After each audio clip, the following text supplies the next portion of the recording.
세상은 나 중심, 사람 중심, 육신 중심, 성공 중심으로 흘러가고 있습니다. 세상은 계속 발전하고 갈수록 화려하게 보이고 좋아 보입니다. 하지만 세상에 없는 것이 있습니다. 그것은 진리의 상품입니다. 세상에는 모든 것이 있는데 진리의 상품만 없습니다. 사람은 영적인 존재인데 여기에 무지합니다. 그래서 재앙이 올 수밖에 없고 영적인 문제가 올 수밖에 없는 것입니다. 하나님의 망대를 세워서 빛을 발하지 않으면 그들을 살릴 수가 없습니다. 하나님이 빛을 발하는 파수꾼으로 우리를 부르셨다는 것은 정말 감사한 일이죠. 하나님이 그렇게 부르신 겁니다. 빛의 망대를 세워서 이 빛을 비추도록 우리를 부르신 겁니다.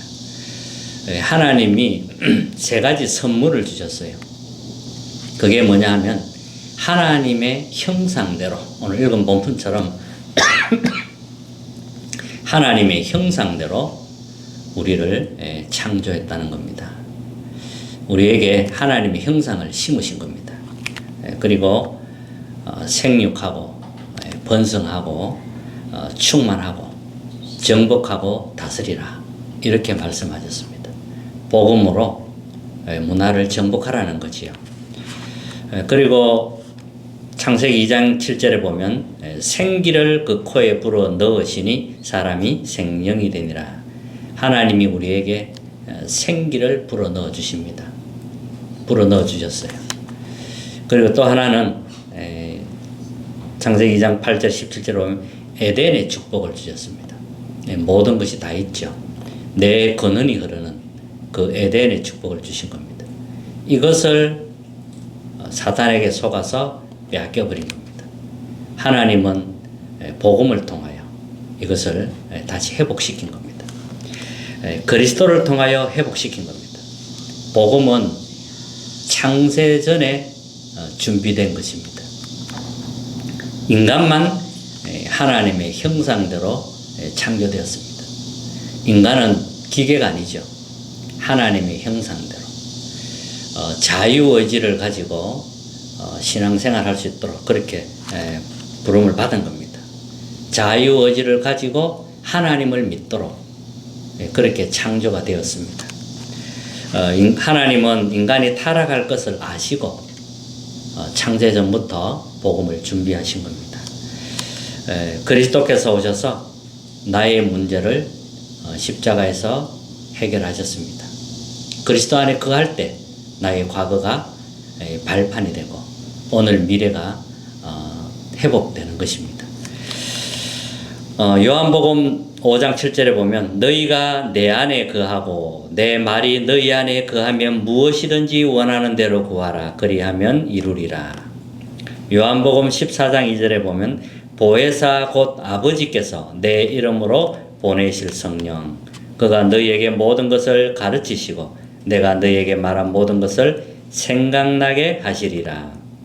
요한복음 16장 13절에 보면 진리의 성령이 오시면 그가 너희를 모든 진리 가운데로 인도하시리니 장래일을 너희에게 알리시리라. 복음은 하나님의 방법입니다. 복음은 하나님이 나를 살리기 위해 오신 것입니다. 복음은 성령의 역사로 깨달아지고 발견되는 것입니다. 복음은 하나님이 나를 인도하시고 하나님이 책임지시는 겁니다. 종교는 내가 찾아가는 것이지만 복음은 하나님이 내게 오신 겁니다. 종교는 사람이 만들었지만 복음은 영세전부터 준비된 것입니다. 그러면 율법은 뭐냐 하는 겁니다. 율법의 목적은 죄를 깨닫게 하는 데 목적이 있습니다. 하나님 앞에 서게 되면 모든 사람이 다 죄인입니다. 율법대로 하면 우리는 다 죽어야 됩니다. 남을 미워해도 죄가 되고요. 또 마음으로 우리가 짓는 죄도 다 죄가 됩니다. 우리 힘으로는 구원받을 수가 없습니다. 특히 원죄 같은 경우는 어떤 것도 해결될 수가 없지요. 그래서 율법은 죄를 깨닫게 하는 겁니다. 복음이 필요한 사람임을 알게 하는 게 율법입니다. 우리가 율법의 기능을 잘못 이해하게 되면 남을 정죄하다가 시간을 다 보내게 됩니다. 그래서 예수 그리스도께서 오셔서 율법을 완성하신 겁니다. 예수님이 안식일을 어겨가면서 병자를 치유하시고 하셨어요. 율법을 완성하신 겁니다. 어린 양이신 그리스도께서 오셔서 율법을 완성하신 겁니다. 하나님이 그리스도를 보내서 나를 용서하신 겁니다. 나를 사랑하신 겁니다. 사랑을 보여주셨어요. 그래서 예수님이 사랑은 모든 계명을 완성이다 그랬어요. 모든 계명이 완성이다. 이런 말씀을 하신 겁니다. 자, 오늘 첫 번째 우리가 붙잡을 말씀입니다. 하나님의 형상인 우리는 하나님의 망대 5가지를 기도를 가지고 세워야 됩니다. 첫 번째 망대는 성삼위 하나님입니다. 성삼위 하나님이 지금도 창조의 말씀으로 역사하고 계시고요. 또 그리스도께서는 구원 사역을 지금도 이루고 계시고 성령께서는 능력으로 역사하고 계십니다. 이 성삼위 하나님의 망대가 내 안에 임하도록 또 세워지도록 그렇게 기도를 하는 겁니다. 성삼위 하나님께서 내 안에 임하시옵소서. 이렇게 기도하면 되죠. 그리고 여기에 따라오는 보좌의 축복 9가지입니다. 성삼위 하나님이 나와 함께 하시니까요. 내 안에 하나님의 나라가 임하게 됩니다. 그러면 우리가 가는 현장마다 하나님의 나라를 이루게 되는 거죠. 그리고 기도할 때마다 우리는 시공간을 초월하게 되고 237 나라에 빛이 비치게 됩니다. 나의 생명, 나의 영혼, 나의 삶 속에 이 축복이 임하는 거죠. 그리고 나와 교회 현장에 하나님이 최고의 응답을 준비하신 겁니다. 전무후무한 응답을 준비하신 겁니다. 그리고 과거, 오늘, 미래를 살리는 3시대 살리는 축복을 주셨습니다. 그리고 이제는 더 하나 더 이제 우주 시대가 되었습니다. 우주의 힘. 그 다음에 5가지 힘. 하나님은 영역을 우리에게 부어 주십니다. 그래서 기도하셔야 돼요. 성삼위 하나님의 영이 내 안에 충만하도록. 그리고 보좌의 축복, 3시대 살리는 축복, 그리고 우주의 힘, 5가지 또 힘, 영력, 지력, 체력, 경제력, 인력. 하나님이 준비하셨습니다. 그래서 기도해야 돼요. 나에게 빛의 경제 회복되도록, 영적인 힘을 회복받도록, 하나님이 주시는 지력, 하나님이 주시는 체력, 빛의 경제, 인력을 놓고 우리는 기도하는 겁니다. 기도로 이 망대를 세우는 거죠. 자, 그러면 두 번째로 재앙지대로 가서 다스리고 정복하라는 겁니다. 복음을 가진 사람은 재앙지대로 갈 수 있습니다. 재앙지대에 가서 빛을 발하는 겁니다. 바울은 재앙지대를 살렸어요. 사도행전 13장에 보니까요, 무속 현장이 나옵니다. 바울이 그 한 섬에 들어가서 총독을 잡고 있는 무속인을 뒤집어 버린 겁니다. 총독을 살려냈어요. 한 지역을 완전히 복음으로 살려낸 겁니다. 그리고 사도행전 16장에 보면 점술 현장입니다. 분명히 그랬습니다. 귀신이 들려 점수를 하는 현장. 그 여종을 살려버린 겁니다. 그리고 사도행전 19장에 보면 우상 현장입니다. 우상 현장을 뒤집어 버린 겁니다. 이렇게 바울은 재앙지대를 선택해서 살려냈습니다. 이러니까요, 이제 복음을 기다리는 제자가 나오는 겁니다. 루디아 같은 제자가 나옵니다. 나를 주 믿는 자로 알거든 내 집에 들어와 유하라. 이런 루디아 같은 제자가 만나시게 되지요. 하나님이 준비한 제자는 다릅니다. 다른 것에 감동되지 않습니다. 오직 복음에 반응하고 감동받습니다. 그게 제자입니다. 오직 복음에만 감동해요. 복음에 목이 마른 사람이 기다리고 있는 겁니다. 뭐가 필요하다 아닙니다. 제자는 복음에 딱 반응이 옵니다. 그게 제자입니다.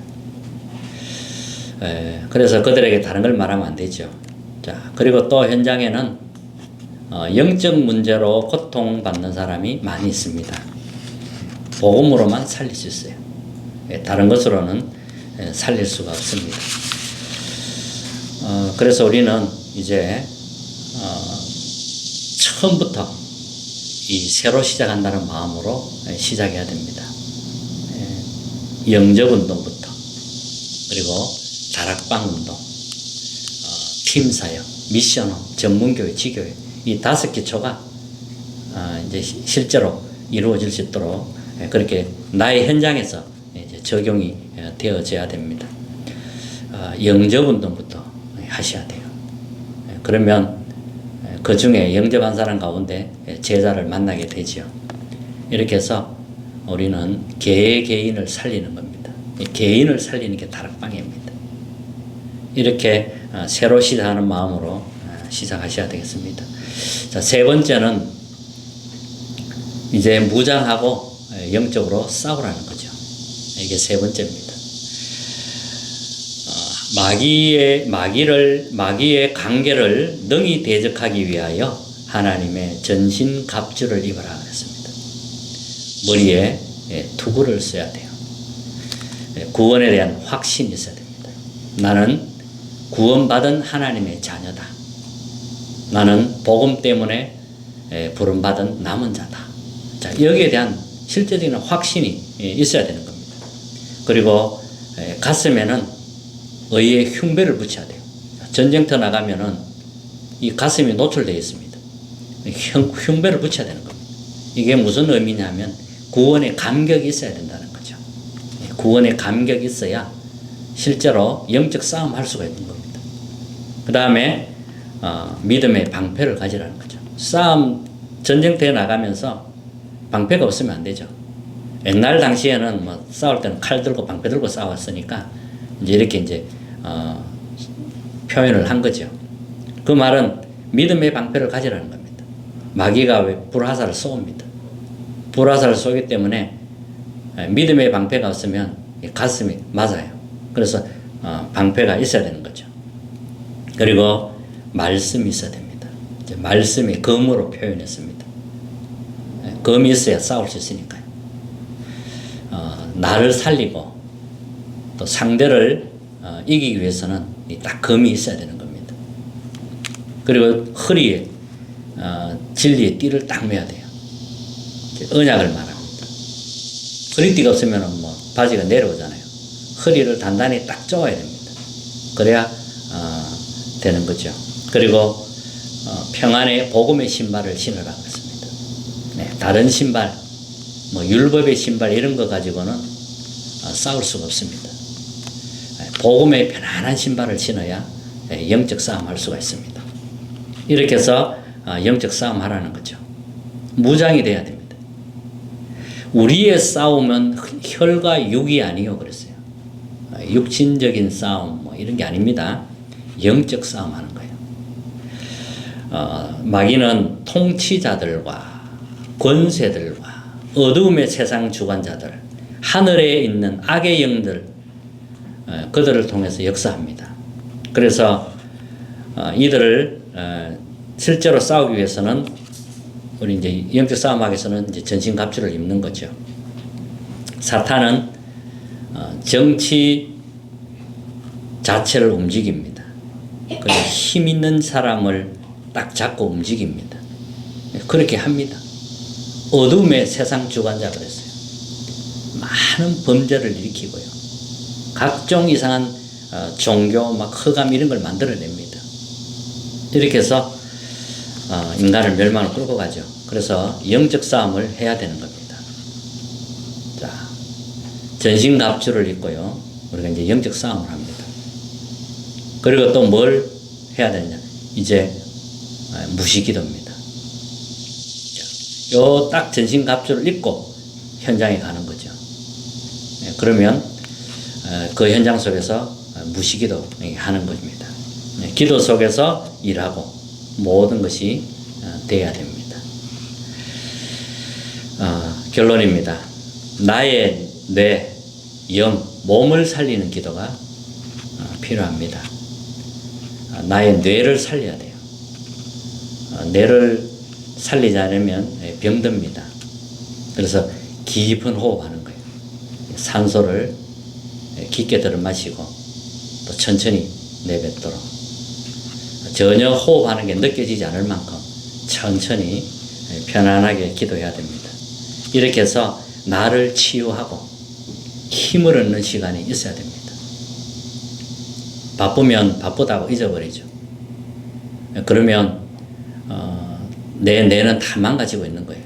내 몸은 다 망가지고 있는 겁니다. 그래서 나를 치유하고 힘을 얻는 시간 가져야 되고요. 또 나를 다스리는 시간이 있어야 됩니다. 나를 다스릴 수 있어야 돼요. 그리고 나를 초월하는 시간이 있어야 됩니다. 이런 시간을 만들어야 됩니다. 그리고 아침, 점심, 저녁, 아침 일어나서요, 하나님을 바라보는 시간. 성령께서 내 안에 충만하게 임하도록. 낮에는 또 현장 가서 살아야 됩니다. 현장에 하나님 나라 임하도록 무시기도 하는 거죠. 그리고 밤에는 집중적인 기도, 치유하는 기도, 이런 시간을 개인이 만드셔야 됩니다. 기도로 망대를 세우는 거죠. 실제로 이렇게 되어져야 됩니다. 그래야 싸울 수가 있습니다. 그리고 재앙지대에 있는 사람들에게 가서 빛을 발할 수가 있습니다. 이런 준비가 안 되면 안 되죠. 이렇게 해서 이 더운 날씨에 하나님의 은혜가 넘쳐나는 그런 한 주간 되시길 바라고요. 승리하시기를 주님의 이름으로 축복합니다.